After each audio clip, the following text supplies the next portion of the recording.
Bismillahirrahmanirrahim. Allah's name I begin with the most compassionate and merciful. Rabbi shrah li sadri wa yassir li amri wahlul 'uqdatam min lisani yafqahu qawli. In today's lecture, I'm going to tell you about the rules for active voice and passive voice of present perfect tense. First of all, I'll tell you about the general rules, as I have promised with you guys to tell you about the general rules at the beginning of every lecture, so that it may be memorized, so that it may be easy for you guys to keep in your mind what are the general rules. What are the general rules? General rules are those which are common for all the tenses, and the total tenses, passive voices are 8, and these rules are used in all the tenses that are the number of the tenses are 8. So first of all, general rules. What is the first one? There is subject. We use the subject or we take the start from the subject. हम सबसे पहले subject का इस्तेमाल करते हैं. ये जब साथ साथ इस्तेमाल होंगे तो मैं आपको एक एक बताता जाऊंगा. Then हम helping verb use करते हैं, and at the third number we use the third form of the verb. In all passive voices, third form is used. Number 4, we use by if a person is performing some activity and we are taking him as an object. Next is object. We make the subject of the sentence, we change the subject of the sentence into object. In fact, or in real, it is subject, but we make it into object. We convert it into object for the sake of making it as passive voice. तो ये general rules हैं. मैं इंशाल्लाह आपको उर्दू में भी एक एक करके बताऊंगा. Now I'm going to discuss the rules for change for present perfect tense. How we can change active voice into passive voice in present perfect tense. These are 6 rules I have written over here, and these will be used in the present perfect tense. First of all, subject plus has been plus have been. We use has been and have been as a helping verb. As a helping verb. First of all, we write subject, and then as a helping verb we use has been and have been. There is difference between has been and have been, and I'll tell you in the very next lines. Number 2, where have been is used. Where have been is used when the subject is plural, or we take the subject as a plural, we use have been. For example, I, we, they, you. These 4 subjects are being taken as a plural. So we, with plural, we write have been with them, plus plural name. For example, any 2 names, if there are two names written, and definitely if 2 names are combined with and, they are taken as plural. And if there are 2 names, we will regard them as plural. For example, Ali and Aslam. Ali and Aslam. Now Ali and Aslam are not one person, these are 2 persons, and they must be taken as plural, so have been. Next is number 3, he, she, it. With he, she, it plus singular subject or singular name, we use has been. Has been is used for all the singular names, or he, she, it. And the next one and the fourth one is we use third form of the verb. Definitely we use third form of the verb in all the and passive voice in all the 8 tenses. Number 5, for negative sentences, what we use for negative sentences? Definitely we use not for negative sentences, but what is the method? How we can use not, or where we have to write not? We use not between these 2 words. Have been is helping verb. We write not it in between both these words, that is have been. Not is written in middle of them.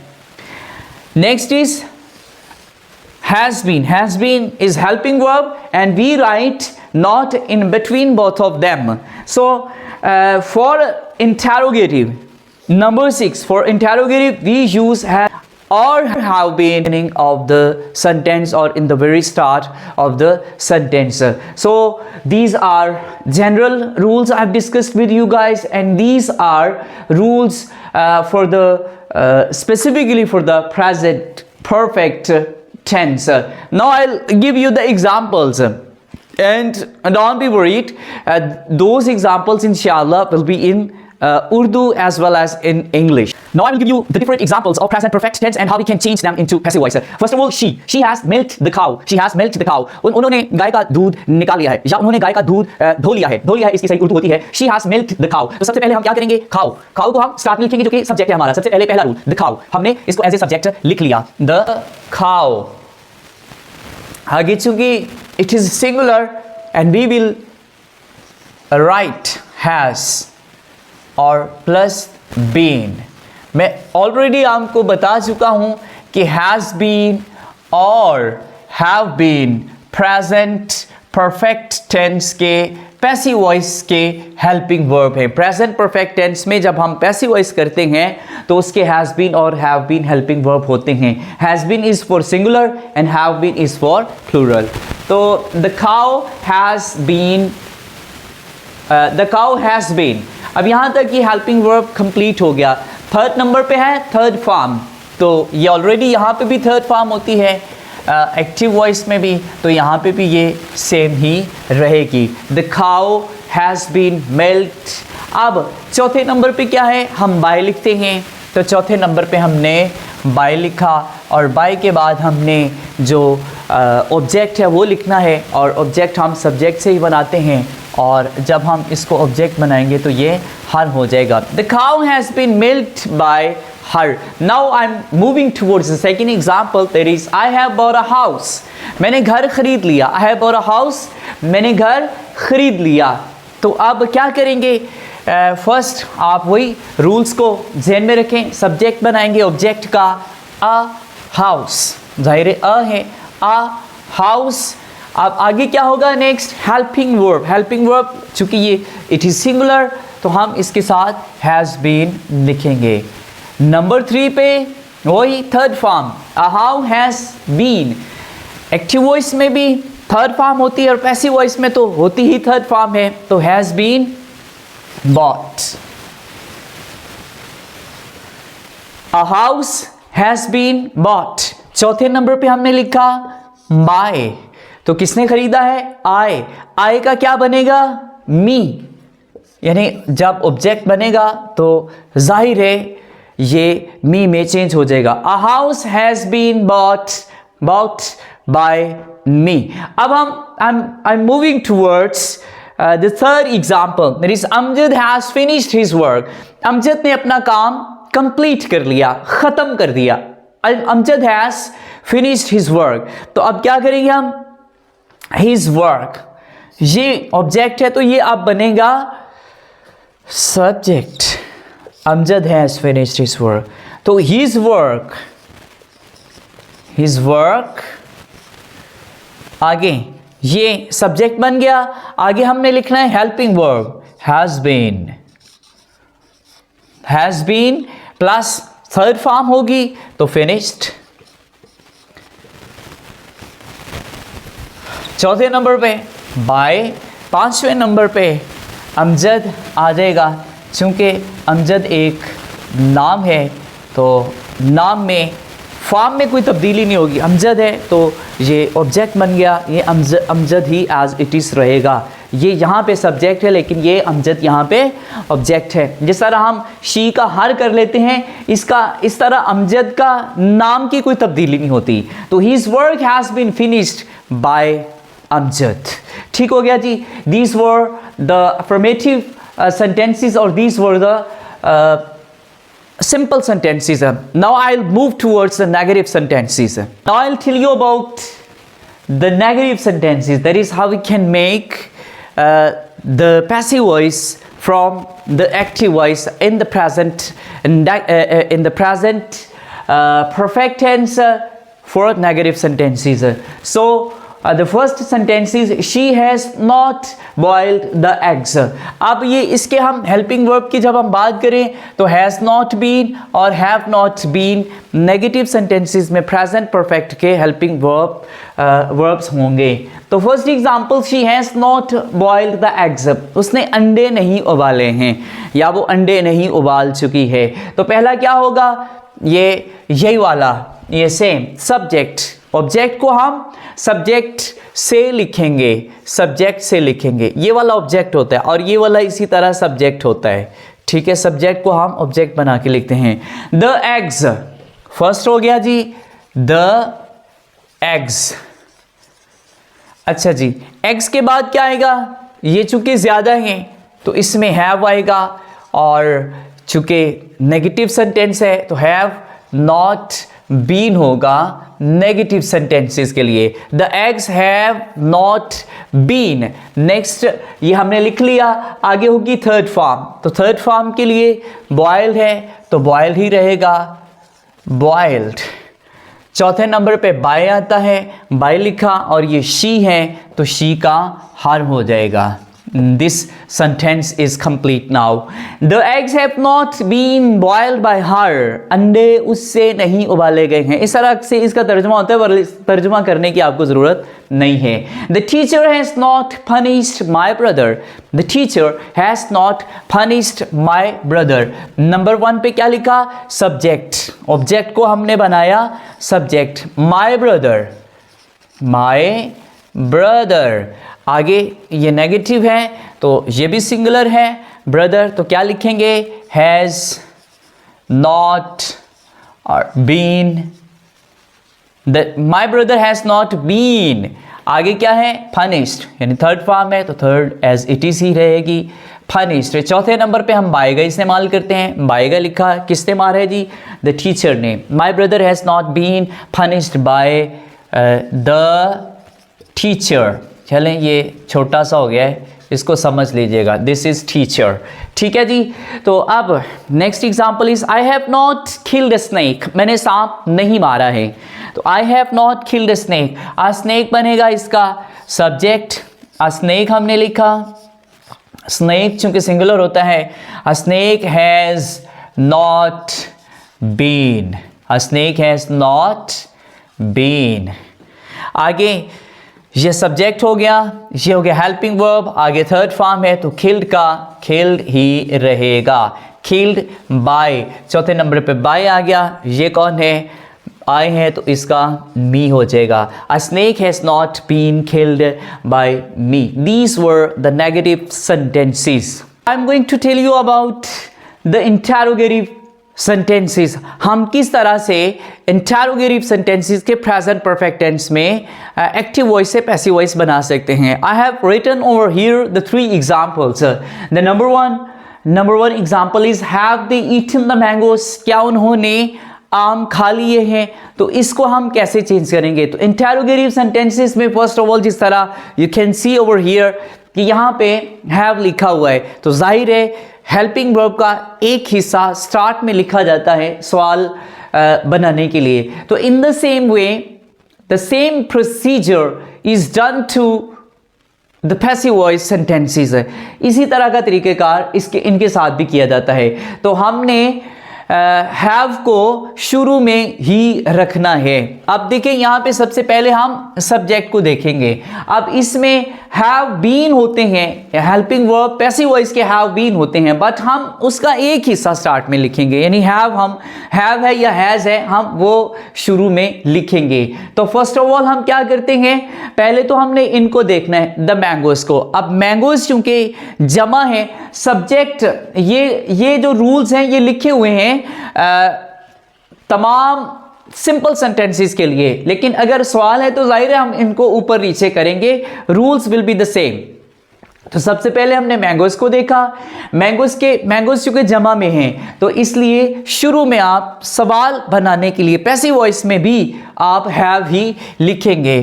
तो have start में आएगा question के लिए. अब ये वाला जो helping verb है ये पहले नंबर पे आ गया, तो बाकी हमने तरतीब देखनी है. अब हम लिखेंगे सब्जेक्ट जो कि ऑब्जेक्ट से बनाया जाएगा.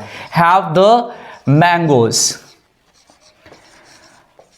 मैंगोज हो गया जी, हैव द मैंगोज। अब हमने लिखना है इसका दूसरा हिस्सा, हैव द मैंगोज बीन। फिर हम थर्ड फॉर्म लिखेंगे, यानी कि यूं समझ लें दो हिस्से हेल्पिंग वर्ब के हैं, दो वर्ड पे ये मुश्तमिल है। It consists of two words. तो एक और दोनों के दरमियान में हमने सब्जेक्ट लिखना है, यानी दो जो अल्फाज हैं हेल्पिंग वर्ब्स के, इन दोनों के दरमियान में हम सब्जेक्ट लिखेंगे। तो हैव द मैंगोज बीन। इसके बाद आ जाएगी थर्ड फॉर्म, तो ईटन ही है। Have the mangoes been eaten. चौथे नंबर पे हम बाय लिखेंगे, पांचवें नंबर पे हम ऑब्जेक्ट लिखेंगे जो कि सब्जेक्ट से बनेगा। Have the mangoes been eaten by them. और आगे क्वेश्चन मार्क लाजमी लिखना है, चूंकि ये इसका ताल्लुक ही क्वेश्चन या सवाल से है। नेक्स्ट हम चलेंगे नंबर 2, हैव दे अब्यूज्ड मी। क्या उन्होंने मुझे गालियां दी? तो सबसे पहले हमने इसको देखना है कि ये क्या है, मी है, इसको हमने सब्जेक्ट बनाना है। तो मी इसका जो सब्जेक्ट होता है आई होता है। आई के साथ जो हेल्पिंग वर्ब इस्तेमाल किया जाता है वो हैव होता है, और पैसिव वॉइस में हैव बीन होता है, तो हैव ही आएगा शुरू में। तो इसी को हम स्टार्ट में लिखेंगे। हमने यहाँ पे जो लिखा हुआ है ना, ये इसके लिहाज से लिखा हुआ है हेल्पिंग वर्ब, लेकिन जब हम पैसिव वॉइस में चेंज करेंगे तो हमने इसको देखना है, यानी ऑब्जेक्ट को देखना है, जो कि हमारा सब्जेक्ट बनने वाला है। जाहिर है सब्जेक्ट के मुताबिक ही हेल्पिंग वर्ब लिखा जाता है। अगर सब्जेक्ट सिंगुलर है तो हेल्पिंग वर्ब सिंगुलर होगा, अगर सब्जेक्ट प्लूरल है तो हेल्पिंग वर्ब प्लूरल होगा। तो इसी लिहाज से हम पहले इसको देखते हैं, क्योंकि ये सब्जेक्ट बनने वाला होता है। तो इसके लिहाज से हैव आ गया। हैव के बाद क्या आएगा? सब्जेक्ट आएगा। हैव आई, जाहिर है ये सब्जेक्ट ऑब्जेक्ट में चेंज होगा तो हैव आई बनेगा। हैव आई, अब helping verb been, have I been, यानी यहां तक हो गया। हेल्पिंग वर्ब का एक हिस्सा हमने स्टार्ट पे लिखा, देन हमने सब्जेक्ट लिखा, देन हमने हेल्पिंग वर्ब का एक हिस्सा सब्जेक्ट के बाद में लिखा, हेल्पिंग वर्ब आ गया, तो देन हम थर्ड फॉर्म लिखेंगे। तो अब्यूज्ड ही रहेगी, चूंकि ये एक्टिव वॉइस में भी थर्ड फॉर्म ही है। Have I been abused. चौथे नंबर पे हमने क्या लिखा? यही चौथे नंबर पे हमने लिखा बाय, बाय आ गया। Have I been abused by, दे है तो इसका them बनेगा। आगे क्वेश्चन मार्क, ये सब्जेक्ट है, इसको हमने ऑब्जेक्ट में them से चेंज कर दिया। Have I been abused by them। आगे चलिए, who has heard a tape. किसने टेप सुनी है? Who has heard a tape. अच्छा जी, हु है, ये होता है चेंज बाय होम से, by whom. Heard a tape, a tape चूंकि सिंगुलर है तो इसमें हैज ही रहेगा। By whom has, by whom has a tape. जाहिर है मैंने ये बात आपसे पहले भी क्लियर की है कि सब्जेक्ट दरमियान में लिखा जाएगा। दोनों हेल्पिंग वर्ब, दो अल्फाज का ये हेल्पिंग वर्ब है, तो दोनों के दरमियान में लिखा जाएगा जो भी सब्जेक्ट बनेगा। ये देखिए हैज बीन हेल्पिंग वर्ब है, लेकिन हमने अ टेप को दरमियान में लिखा है। तो by whom has a tape been, ये यहां तक हेल्पिंग वर्ब कंप्लीट हुआ। तो हेल्पिंग वर्ब के फौरन बाद हमने क्या लिखना होता है? Third form. By whom has a tape been heard, इसके थर्ड फॉर्म भी यही हर्ट ही होगी। आगे क्वेश्चन मार्क लिखना है, चूंकि ये फिक्रा ही क्वेश्चन का है, ये फिक्रा ही इंटरोगेटिव का है। अभी यहाँ तक आप समझ रहे कंप्लीट हो गया, but it is not complete. अब मैं आपको बताऊंगा कि आपने किस तरह से पैसिव वॉइस से एक्टिव वॉइस को किस तरह से बनाना है, ताकि आपकी ग्रिप इस पे मजबूत हो जाए। जी, अब मैं पैसिव वॉइस से एक्टिव वॉइस में टू सेंटेंसेस उनको कन्वर्ट करके आपको या चेंज करके आपको बताता हूँ। फर्स्ट है, this ring has been given to me by my sister. इसको हम चेंज करते हैं सबसे पहले। तो अब सबसे पहले आपने क्या करना होता है? सबसे पहले आपने इसको छेड़ना है। ऑब्जेक्ट को हम बनाएंगे सब्जेक्ट, उसी तरह सारी तरतीब उलट हो जाएगी तो ये बन जाएगा। सब्जेक्ट हमने माई सिस्टर लिखा और माई सिस्टर में अब हम एक्टिव वॉइस बना रहे हैं, ये जहन में रखिएगा। तो माई सिस्टर के बाद और टेंस कौन सा है? Present perfect tense. और प्रेजेंट परफेक्ट टेंस में सब्जेक्ट के बाद हम क्या लिखते हैं? Helping verb. तो ये सिंगुलर है इसलिए हैज़ हेल्पिंग वर्ब आएगा। हैज़ के बाद हम प्रेजेंट परफेक्ट टेंस में क्या लिखते हैं? Third form, my sister has. अब थर्ड फॉर्म क्या है? Given. My sister has given, जाहिर है इसमें बीन खत्म हो जाएगा, गिवन। अच्छा, किसको दी है? माई सिस्टर हैज़ गिवन। गिवन के बाद आना ऑब्जेक्ट।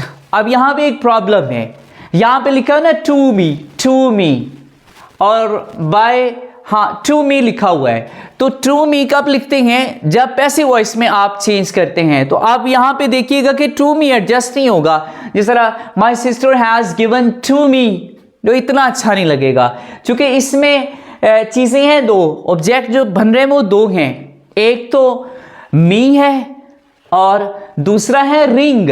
अब यहाँ इसके मुकम्मल फिक्रे की बात करें, इसको जब हम लिखेंगे तो ये आपको और भी ये बात क्लियर हो जाएगी कि एक मी ऑब्जेक्ट है और एक ऑब्जेक्ट है आपका रिंग। तो रिंग क्या है? डायरेक्ट ऑब्जेक्ट, और जो मी है ये है इनडायरेक्ट ऑब्जेक्ट। तो जो इनडायरेक्ट ऑब्जेक्ट होता है उसके साथ हम पैसिव वॉइस में टू लिखते हैं, अदरवाइज एक्टिव वॉइस में हम ना भी लिखे तो गुजारा हो जाता है। तो माई सिस्टर हैज़ गिवन किसको दी है? मी को। यहां पे टू हमने स्किप कर दिया। मैंने आपको बताया कि जब हम पैसिव वॉइस बनाते हैं तो उस वक्त हम टू लिखते हैं एक के साथ, दो उसमें ऑब्जेक्ट होते हैं, एक होता है डायरेक्ट ऑब्जेक्ट, एक होता है इनडायरेक्ट। इनडायरेक्ट ऑब्जेक्ट यानी जानदार शय के साथ हम टू लिखते हैं, दूसरे के साथ नहीं लिखते। तो माई सिस्टर जब हम उसको एक्टिव वॉइस में चेंज करेंगे तो टू इसमें नहीं लिखेंगे, जरूरत नहीं है। माई सिस्टर हैज़ गिवन मी, क्या दिया है? This ring. ठीक है जी। अब यहां पे देखिए ये दिस रिंग भी ऑब्जेक्ट है और ये मी भी ऑब्जेक्ट है। दिस रिंग भी ऑब्जेक्ट है और मी भी ऑब्जेक्ट है। तो जब हम पैसिव वॉइस में इसको चेंज करते हैं तो ये होता है इनडायरेक्ट ऑब्जेक्ट, ये होता है डायरेक्ट ऑब्जेक्ट। तो इनडायरेक्ट ऑब्जेक्ट चूंकि जानदार चीज होती है, उसकी कोई चीज दी जाती है तो इसलिए उसके साथ हम टू लिख लेते हैं। तो माई sister has given me this ring, ये आपका बन चुका है एक्टिव वॉइस। आगे चलें ताकि ये कॉन्सेप्ट आपका मजीद पक्का हो जाए। The problem has been studied by the experts. तो अब हम यहां पे क्या करेंगे? सबसे पहले हम ऑब्जेक्ट को लिखेंगे सब्जेक्ट बना के, द एक्सपर्ट्स ये जमा है। अब देखें यहां पे ये सिंगुलर है, हैज है, सिंगुलर के लिए जो इस्तेमाल होता है, लेकिन यहां पे द एक्सपर्ट्स हैं। तो एक्सपर्ट्स के लिहाज से आपने हैव लिखना है। द एक्सपर्ट्स हैव, ये एक्टिव वॉइस बना रहे हैं आप प्रेजेंट परफेक्ट टेंस से। उसके बाद आती है third form, the experts have. Third form क्या है? स्टडीड है, बीन इसमें से उड़ जाएगा क्योंकि ये एक्टिव वॉइस है। द एक्सपर्ट्स हैव स्टडीड, किसको स्टडी किया है? द प्रॉब्लम को। यानी इसके बाद हम मेन वर्ब के बाद हम ऑब्जेक्ट लिखेंगे तो ऑब्जेक्ट हमारा क्या है? यही the problem. The experts have studied the problem. ठीक है जी। इसमें बाय जाहिर नहीं आएगा। क्यों नहीं आएगा? क्योंकि ये एक्टिव वॉइस है, ये पैसिव वॉइस नहीं है। This is the end of the lecture this day. ये आज लेक्चर का इख्तिताम हुआ। If you want to join my Zoom class, you can contact me at my WhatsApp number. अल्लाह ताला आपका, मेरा, हम सब का हामी नासिर। वस्सलामु अलैकुम वरहमतुल्लाहि वबरकातुह।